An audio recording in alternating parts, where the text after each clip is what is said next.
You are listening to the Music Ed Mentor podcast, where we teach music educators how to build, manage, and grow thriving school music programs and have long and happy careers. And today's episode fulfills that mission on so many levels, because not only are we talking about some of the after effects of this last pandemic year in teaching, but also what we can do next to ensure we come back strong when we get our students back in the classroom, whenever that happens to be. I am your host, Elisa Janson Jones, and today's guest is my dear friend, Dr. Scott Edgar. You are absolutely going to enjoy this episode and walk away with so many great answers to questions like, what has separated the survivors from the thrivers in music education this year? How can we support our students coming back this fall if not only have we not seen them, but they might be coming back to us a little traumatized? How do we amplify what students need and want to say, and why is that important? How do we balance empathy and understanding with the rigor that we need in our classrooms?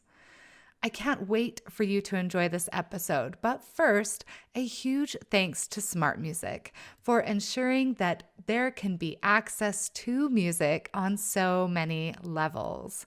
They have been tirelessly supporting classroom education over this last year, and if you haven't checked out Smart Music yet, do so now. smartmusic.com to learn all the great features, including the sight reading builder, an entire PDF library of material, and automatic grading features as well. And if you're looking for high quality professional development this summer, be sure to check out Conn-Selmer Institute Connect.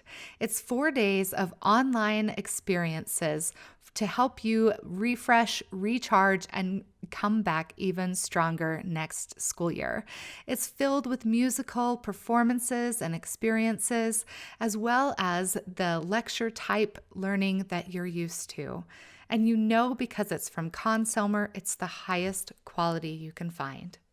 If that doesn't sound like quite up to your speed and you're a choir or elementary music teacher, the International Music Education Summit is offering you 2 opportunities for 2-day workshops that are really focused on practical, relevant content for your classroom. It's entirely designed for elementary and choir teachers like you. To learn more, go to musiceducationsummit.org and sign up today.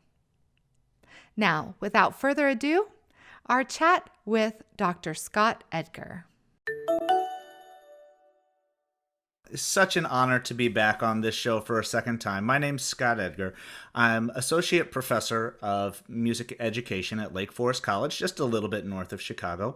That's one of the hats that I wear. I also direct the band there. That's another hat that I wear. And one thing that has just come into its own in just the last couple months is I am the new Director of Practice and Research for the Center for Arts Education and Social and Emotional Learning. On top of that, I'm a music teacher, I'm a parent, I'm a husband, I'm a foodie, I'm a bike rider, and just finding space for all of those things on a daily basis. That is really impressive. We are overachievers, are we not? I think that's in our DNA, and I think so many people listening to this right now are that overachiever. And it's like, how do we give our all? And that's why this year that kind of pretty regularly gave us a gut punch was so tough. It was like, how do I reach that same level of productivity? How do I reach that same level of achievement when the cards were stacked against us? Totally. And it was certainly a year for embracing adaptations, right? Adaptation, that I think that needed to be one of our biggest strong points, and flexibility isn't something that's necessarily in our history in music education. We come from a model and we try to do that to the best of our ability. And I think the word you used was really thoughtful there in adapt. But I think many of us, including myself, especially myself, hit the brick wall when I tried to replicate. I tried to replicate exactly what I was doing in a different modality and faceplant time after time after time. And then when I realized that it's about adapting, it's about shifting priorities, it's about understanding that student need and student want and how music interacts with that had to be different. And if I was going right back to wind ensemble rehearsal the way that it just wasn't working.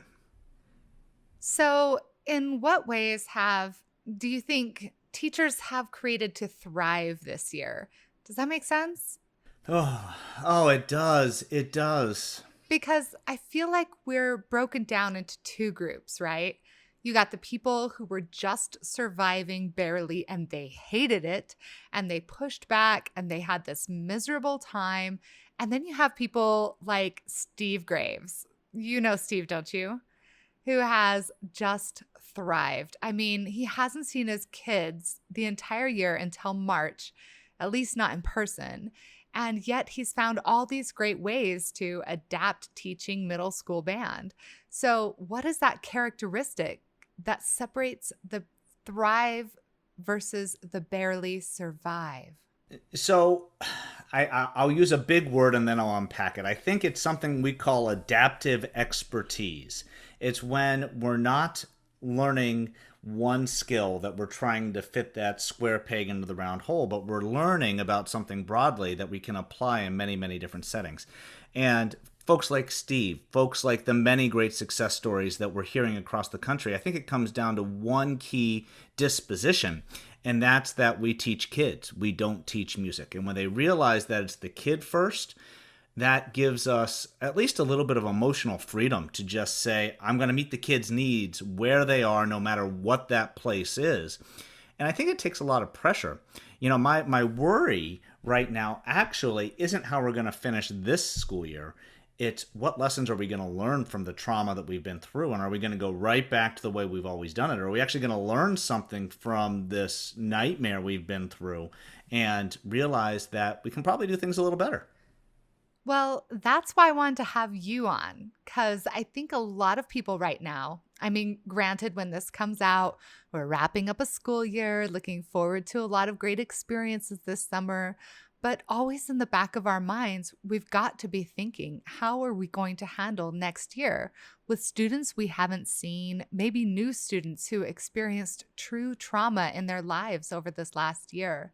So that is what I want from you today, Scott. Could you just help us know what to do with our students? Well, if I had that, then the crazy thing is I'm asking the same questions of myself. You know, there's things that I'm talking about, but when it comes to walking the walk, it's all context specific. So I think the most important thing we need to do is we need to get to know our students, understanding that the students who are coming into our classroom this fall are different from the students who we knew prior to the pandemic, and that this experience has fundamentally changed all of us. They're different students, we're different teachers, we're bringing to it a different perspective. So I think this fall we need to get to know the educational environment, get to know our music classrooms, get to know our music students in a new and unique way. And I think the key word that needs to be in our vocabulary is facilitate, that we need to see our role as facilitator of our classrooms instead of director or even teacher, because that all kind of indicates this one-way arrow. And it needs to be so much more than that.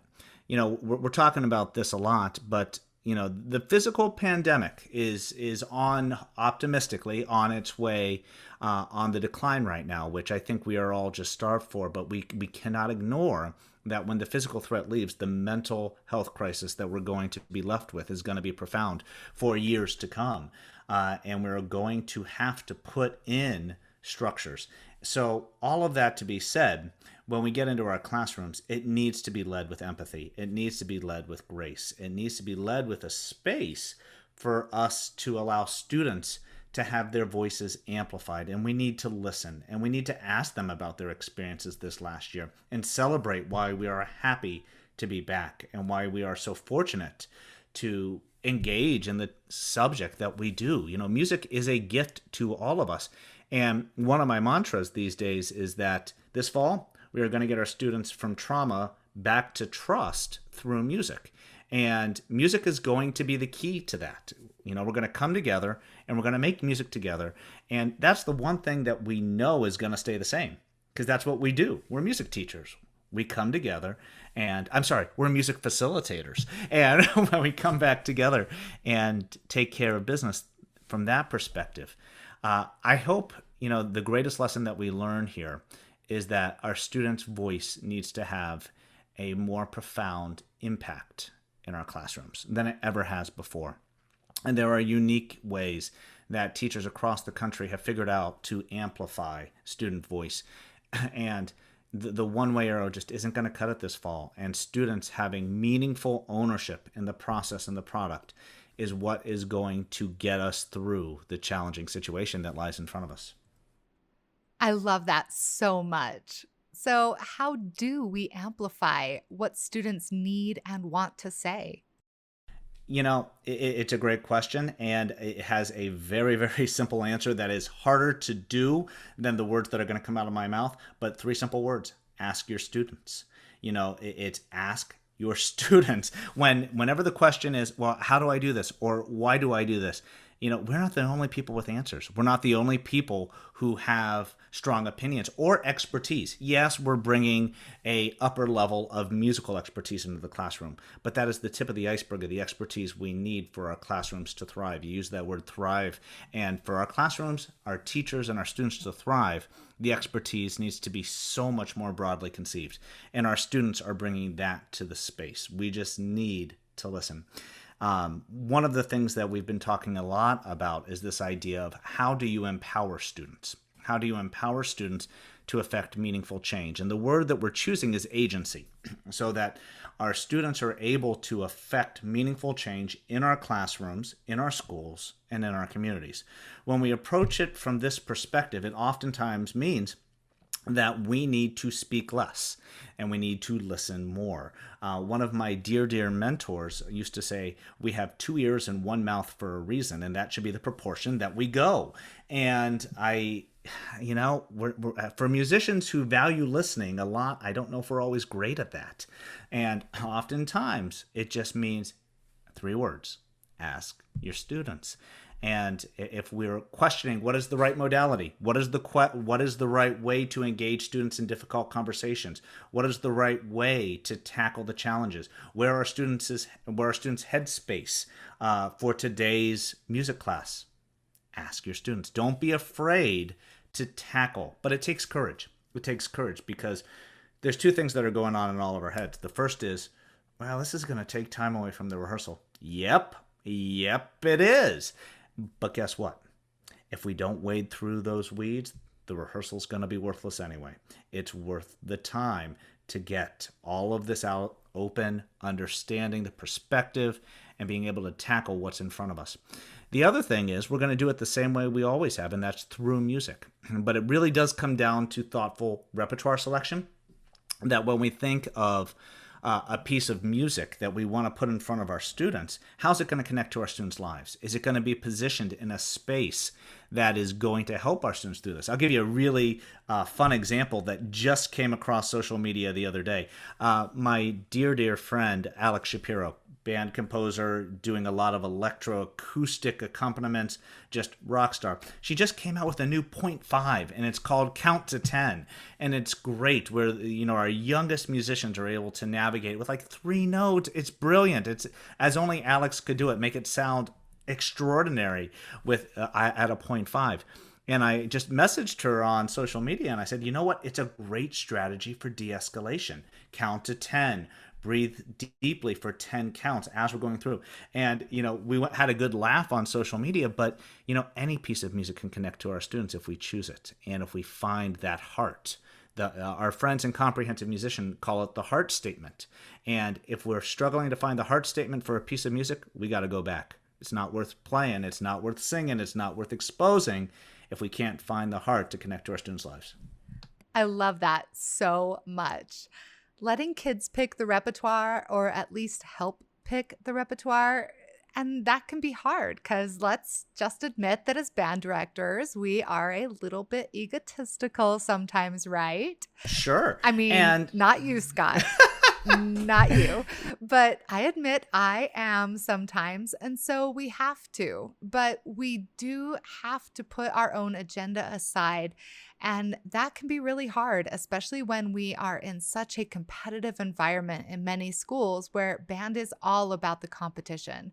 How do we put that competition and competitive mentality aside to focus on what really matters? Or does it have to be either or? It's not either or. Absolutely not. And the teachers who are rock starring this will be, they're the loudest testament that we can have.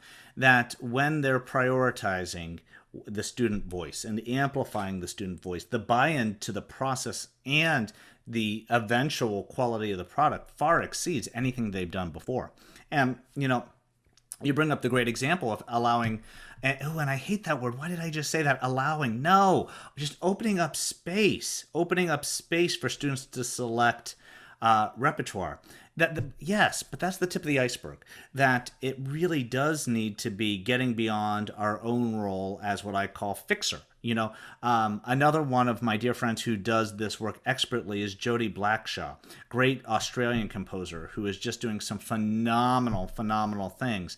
And when I talked to her last, a new friend, it was like, I seriously think she and I are separated at birth, twins.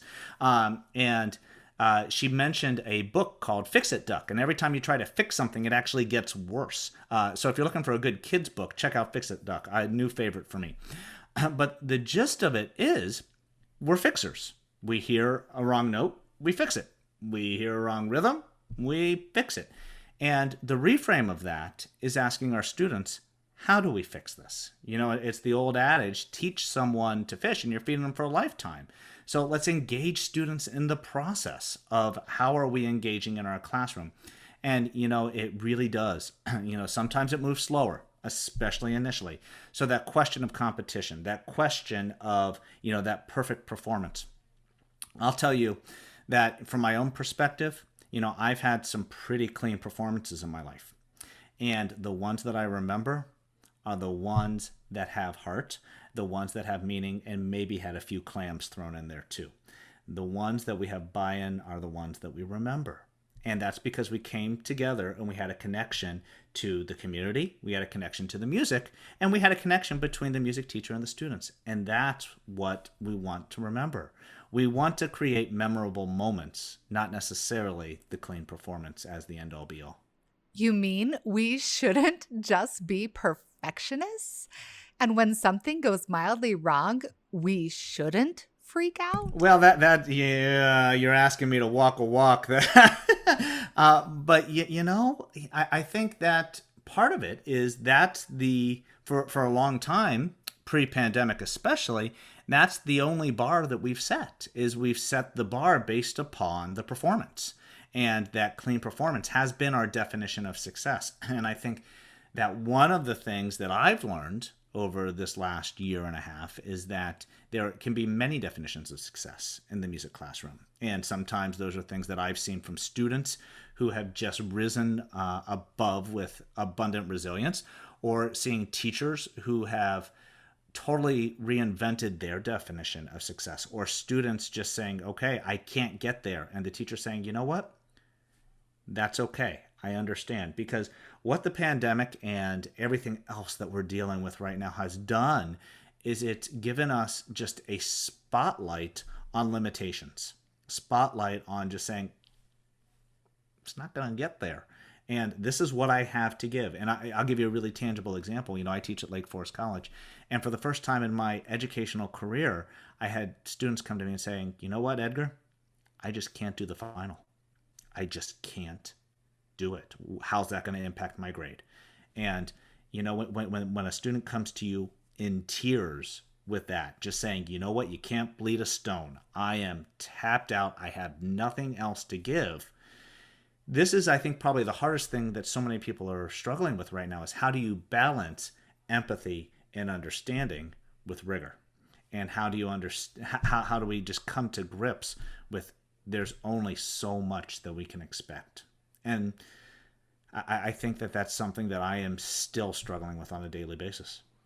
Taking notes, because we all need this so much. I hope the listeners are taking notes. Even if you're not taking notes, it's okay. I've got that up on the show notes page. That's what it's for. So I love that. How do we balance empathy and understanding with rigor? I almost want to turn that into a meme, right? To put on our office walls. That's like empathy and rigor. There has to be that there. And I think it just comes down to understanding your students and knowing what they're capable of. And you can still hold them to a high standard without, my first principal in my first teaching job many years ago, he called it rigid flexibility, right? I like that. So how do we draw the line? Because we're talking about letting students pick, letting them talk, letting them share, letting them get emotionally involved. And there are some really risky themes to be discussed in class. How do we draw the line between what's appropriate to discuss in the school class and what's inappropriate to discuss in the school class? It's a great question, and we're not going to sugarcoat this. We're talking about issues of systemic racism. We're talking about issues of bias that are and privilege that are positioning people to just utterly feel unsafe. Right. Or gun violence or suicide or drug use. I mean, there's just... The list goes on and on. And, the important thing, there's two things that serve as my moral compass on this. And, this isn't scientific. This is just where I've found space and allows me to sleep at night. The first thing is that our students are having these conversations already. These conversations are happening in their lives. They're happening outside of the classroom. And that those conversations have various levels of success, of productivity, of health to get them to wrap their heads around that. And that we really do need to have courage to bring those conversations into our classroom. We need to have courage to bring them into a safe space where we as music teachers have built these relationships. Our students are just starved. They're thirsting to have a conversation about these really intense challenges in a space where it feels comfortable. Now, the other thing about this is, this treads the line. The line gets at, am I a therapist? Am I a counselor? Or am I a music teacher? And the answer is, we're music teachers. So how are we going to do it? Well, we're going to do it through music. We're going to find music that's going to serve as entry points, as portals to be able to talk about this. So, I think the biggest thing that I can stress is that if we do not have these conversations in our classrooms are not safe for some of our students. These are challenges that are just hanging in our schools. And if we are not having the conversations, if we are not forging forward with courage, and more importantly, amplifying student voices to have these conversations, it's not us lecturing. It's not us going in and saying, here's what I believe. It's having space. Someone who does this better than anybody, I think, is a dear friend of mine in Massachusetts. He was the Grammy Educator of the Year in 2015. His name's Jared Cassidy, and just knocks it out of the park on how just to have wonderful conversations with his students while saying very little. Understanding that it's just about how do we kind of gently steer the ship, and then the students are having these conversations. And the most beautiful thing amidst all this came out of his wind ensemble last year, where they were doing pieces by Omar Thomas and Jim Stevenson, and out of it came just an absolutely stunning equity statement. That, did it take time away from rehearsing the Thomas? Yeah, you bet it did. But that equity statement, that's what's going to come with those students. And when they eventually do perform of Our New Day Begun, oh my goodness, the depth, the connection, the richness there, the communal understanding that we don't all believe the same things. But when we come together and make music, we understand what's in each other's hearts. We come together with empathy, with understanding, and with bigger ears than we do a mouth, and that our mouths used to make some great music. And yeah, man, Jared, good stuff. The beautiful thing going back to our discussion of rigor versus or balancing empathy, is that the more students love and connect to a piece of music, the better they're going to perform it, the more rigorously they're going to practice it, and the more faithfully they are going to emote it. And that's what I found, is that if when I'm picking a song that a student is going to love or my classes are going to love, they really get into it, and it makes all the difference. And that's that space where it says, I select the music, I rehearse the music. You hear the common word throughout this. I design the program. I get us on. Yeah, you hit it. You said it so much better than I ever would there. That when students are connected to it, they want it. They want to come together. And not only for themselves. It's not like they're locking themselves in a practice room and nailing but they're there to support each other. They say, you know what? We all are rallying around. And, from my perspective, that's what we call belonging. That we are facilitating this safe space of trust around belonging in our music classrooms and rallying around a musical idea, a musical piece, a eventual product. But, with everything that we're saying right now, we're also doing something that's a little different. We're elevating the process to the level of the product. And it's not that the process is what we do to get to the product. It's that the process is of value in and of itself. It's not just the journey, it's the wait, it's not the destination. Wait, I got it. The journey is the destination. You got it. That's it. Okay, I'm like, there's an idiom in there somewhere. Amazing. Gosh, I love this conversation. I could just talk to you all night, but I don't want to have to. Here's my next question. Can you tell us about the Center for Arts Education and Social Emotional Learning? And where did it come from? And what does it do? And how can we interact and connect? So it has just been such a joy. And thank you for asking. For a long time, I've been looking at the intersections of social and emotional learning and music education for about a decade now. And oftentimes I had felt like a lone wolf. It's like, okay, so I'm looking at these intersections, taking this construct, translating it, and it's like, okay, so this is fun, but it was kind of like I was doing it in my bat cave, and I never got out to explore Gotham. And now the exciting thing is there are pockets all over the country, all over the world, who are starting to come to the table and say, you know what? I'm doing this. I'm calling it SEL. I'm making these connections. Or I wasn't calling it SEL, but I discovered it, and it just deepens what I was already doing. It gave me words. It gave me the ability to kind of put my head around why I love what I do. So about 18 months ago, your friend and mine, Bob Morrison, came to me and said, let's do something to start connecting some dots. And I said, before he even finished the sentence, I said, I'm in. What do you want to do? And he said, let's make a center.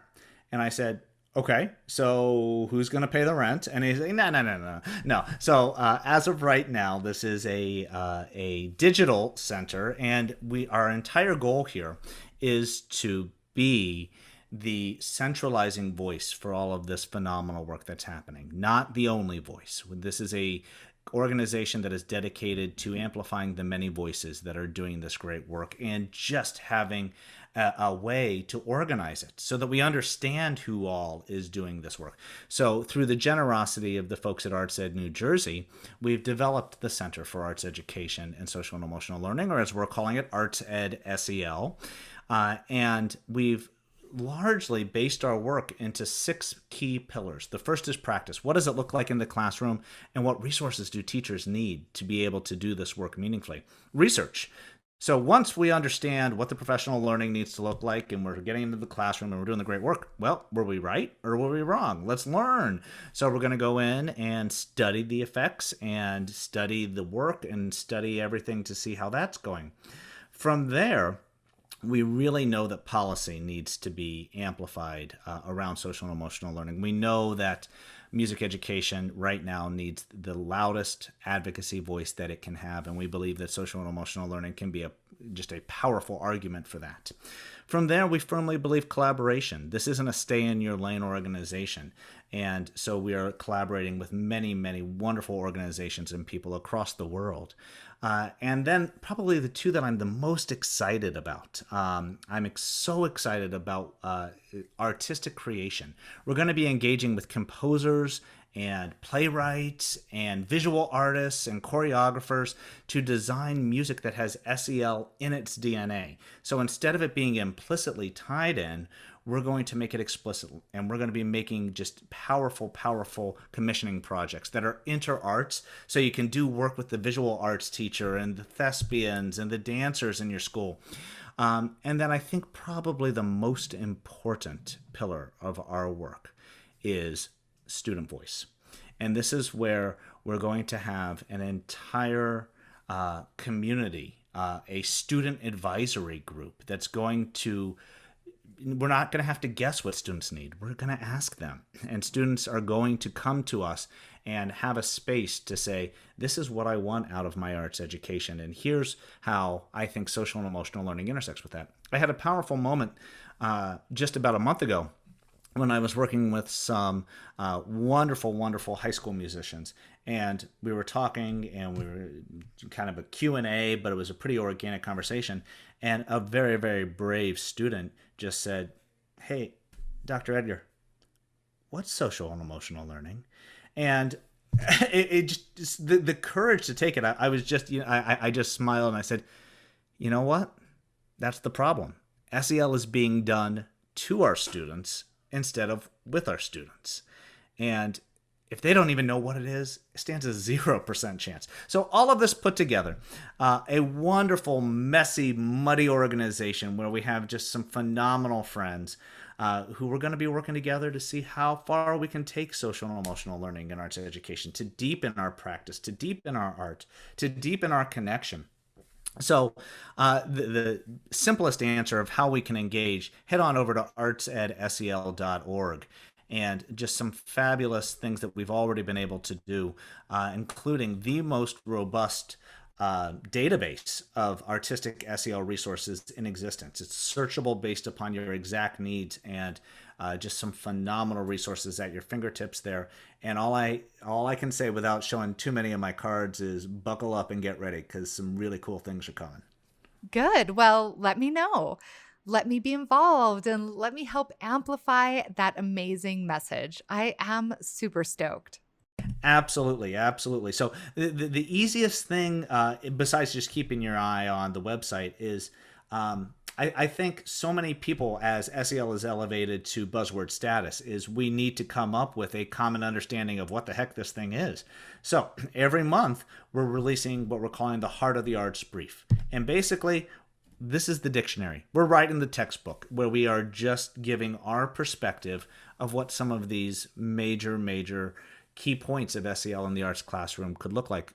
We just released one that is just very powerful, that we've kind of reconceptualized SEL. And it's in line with exactly what we've been talking about, but that it does need to be in service of equity. It does need to be in service of transforming our classrooms so that we can confront inequity and give our students space to have that agency. And so, you've heard me say up one side and down the other, this idea of self, others, and decision being the three key pillars. Guess what? I'm not even doing that anymore. Now we're getting at some of these other words that make a little bit more sense for what it looks like in our classrooms. And it's identity, belonging, and agency.